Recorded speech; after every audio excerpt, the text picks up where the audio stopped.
Today we are going to make whipped cream using an ISI whipped cream dispenser.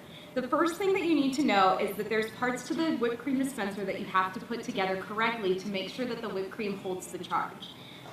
First, you're going to have your lid. You're going to have a mixing valve that you want to make sure that it's pushed in all the way.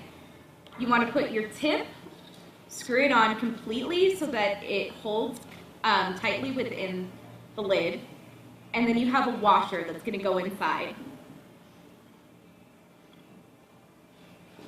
After all that's complete, you can start making your whipped cream. Flavor in your whipped cream is preferable to make it a little bit sweeter. Vanilla is for your most basic flavor, so that's what we're going to use today. With the syrup, you want to make sure that it is 10 pumps, or it's going to be 10 half ounce measurements.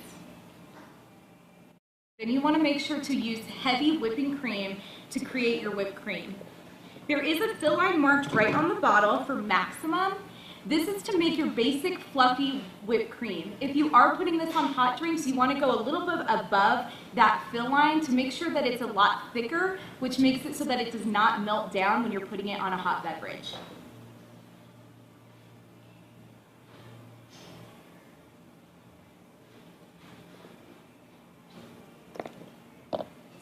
Next, you want to make sure that the lid is screwed on completely and tightly. Shake it a few times just to get that syrup mixed in. Then you're going to use one CO2 whipped cream charger. Drop it into the container, then screw it onto the lid. This will release a little bit of air.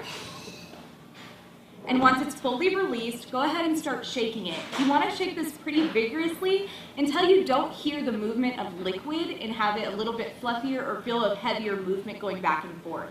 This will make sure that your whipped cream is nice and charged completely.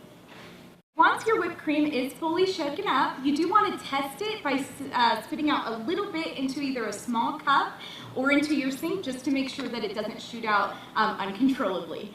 Once you do have it ready, you're ready to begin by putting it on a drink.